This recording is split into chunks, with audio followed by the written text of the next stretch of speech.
सनातन के संरक्षक आदि जगत गुरु शंकराचार्य रहे, लेकिन उनकी गद्दी पर बैठे हुए लोग इस तरह की टिप्पणी करें, ये उचित नहीं है। अगर ऐसी ही टिप्पणी होती रही तो शंकराचार्य की गद्दी की गरिमा नहीं बचेगी। तो इसका विरोध होना चाहिए कि शंकराचार्यों को परामर्श देना चाहिए और उनके अकेले के दुख को सनातन का दुख नहीं माना जा सकता। संतों की निर्मम हत्या पाल घर में की गई तो इन्हीं की सरकार थी, और शंकराचार्य जी जब बोलते हैं, ये वाले शंकराचार्य जी, तो उसमें कहीं ना कहीं राजनीतिक पुट रहता ही। शादी पार्टियों में आशीर्वाद देने गए, बहुत अच्छी बात है। बाला साहब ठाकरे हिंदू हृदय सम्राट थे और निश्चित ही उन्हीं के परंपरा पे उदय ठाकरे जी चल रहे थे, लेकिन जिस ढंग से परिवर्तन हुआ। जय जय जय जय जय शाश्वतम आदिनाद ब्रह्म ओंकार शाश्वतम। उद्धव ठाकरे पर ज्योतिर्मठ के शंकराचार्य स्वामी अविमुक्तेश्वरानंद के पैरोकारी के बयान पर संत समाज ने विरोध जताया है। संत समाज इस बात पर स्वामी अविमुक्तेश्वरानंद से सवाल पूछ रहा है, जब पालघर में संतों की पिटाई हुई थी उस वक्त वो कहां थे। बहरहाल सवाल ये भी है कि इन राजनीतिक मसलों में संत का बयान क्यों, उद्धव को ऐसे सर्टिफिकेट की आवश्यकता क्यों, प्रभु कार्य को छोड़कर स्वामी अविमुक्तेश्वरानंद को उद्धव ठाकरे से इतनी सहानुभूति क्यों है। हो भी सकती है, क्यों ना हो, यह भी एक सवाल बन सकता है। इसको समझने की कोशिश करेंगे और इसके लिए कई बुद्धिजीवी मेरे साथ बैठेंगे जो धर्म को समझते हैं। ऐसे कई जाने माने चेहरे इस पैनल पर आपको देखने को मिलेंगे। देखिए, बड़ा गंभीर मसला है और इस चर्चा में वही लोग बोलें जो इस क्षेत्र को जानते हैं। धर्म और राजनीति का मेल ये बड़ी आम बात है, लेकिन अध्यात्म और राजनीति का मेल ये थोड़ा समझने जैसी बात है, और उसके लिए धर्म और अध्यात्म के बीच की महीन रेखा को भी समझना बड़ा जरूरी है।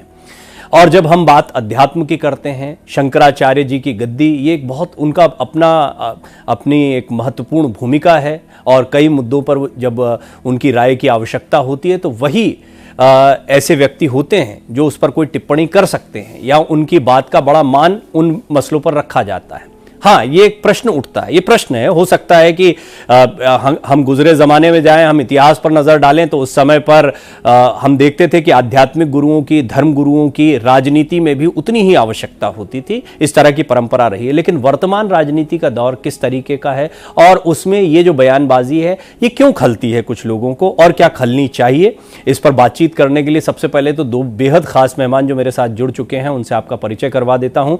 महामंडलेश्वर उमाकांतानंद जी महाराज मेरे साथ जुड़ रहे हैं। उमाकांतानंद जी से हाल ही में बात हुई थी, एक बार फिर खुशी है कि वो इस मंच पर है।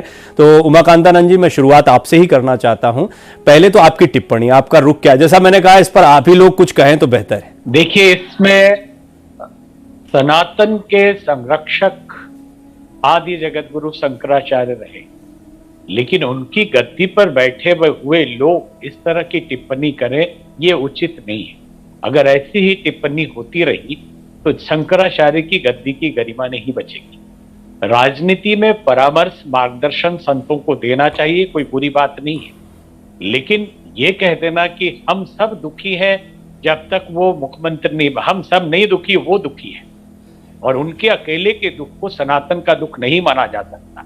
जो लोग सनातन के डिमोलिशन की बात करते हैं, सनातन को संपूर्ण नष्ट कर देने की बात करते हैं, उनके साथ जो लोग खड़े हैं वो निश्चित ही इस हिंदू सनातन और राष्ट्र के बहुसंख्यक समाज के विरोध में खड़े हैं।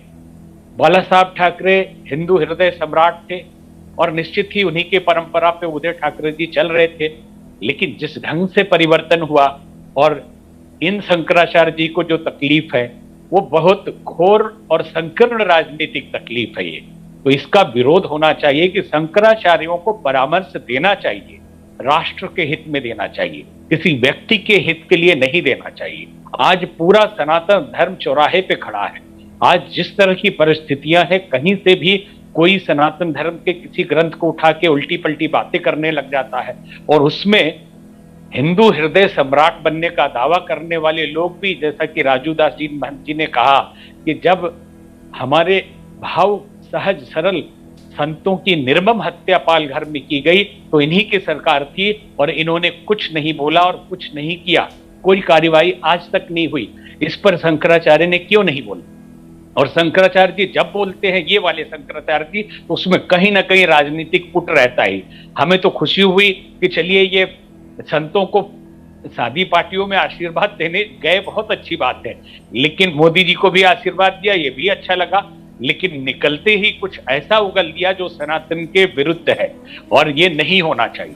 जी, आपने अपनी महत्वपूर्ण राय रखी। महामंडलेश्वर उमाकांतानंद जी भी हमारे साथ पैनल पर मौजूद हैं। अब आपने सुना, देखिए चक्रपाणी जी हों, अजय जी हों, कुछ हद तक मैंने डॉक्टर रावत को भी जो उन्होंने अंतिम कमेंट किए थे उसमें भी देखा जाए तो कहीं ना कहीं एक सॉफ्ट कॉर्नर आ रहा है कि एक भावुक संत है और जिसके घर गए हैं उसके प्रति आशीर्वाद अगर दे दिया, देव दानव की बात जो बार बार अजय जी कह रहे हैं वो भी एक पॉइंट बनता है। तो ऐसे में आपको लगता है कि इसको बहुत ज्यादा राजनीति से नहीं जोड़ा जाना चाहिए, शंकराचार्य के पद की गरिमा से नहीं जोड़ा जाना चाहिए?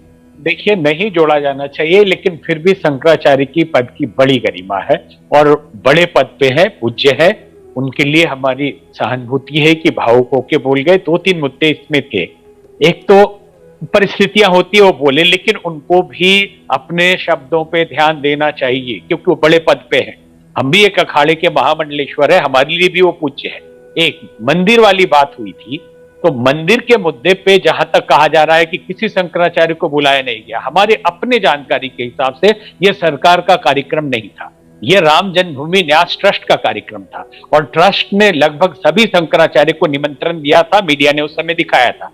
अब कौन से शंकराचार्य नहीं आए और किसने क्यों इनकार कर दिया, ये अलग बात है। अब हमारी जानकारी अगर नहीं दी गई होगी, नहीं ठीक है आपकी जानकारी, उसमें ये कहा गया था मंदिर अपूर्ण है, अभिमुक्तेश्वरानंद जी के भी अलग अलग है, सबके अलग अलग मुद्दे थे, अपूर्ण हो पूर्ण हो अलग बात है, निमंत्रण नहीं मिला ये कहा जा रहा है, जबकि हमारी जानकारी से मीडिया से नहीं ठीक है आपकी जानकारी, और निमंत्रण पत्र जो मिला, हमारे जैसे छोटे संतों को भी निमंत्रण पत्र मिला, सारे अखाड़े पहुंचे और सभी पूज्य शंकराचार्यों को निमंत्रण गया था, जिसमें अलग अलग कमेंट सबके थे। किसी का था कि मंदिर अपूर्ण ठीक है, ये आपने बिल्कुल ठीक जानकारी दी है, ये बात सही भी है।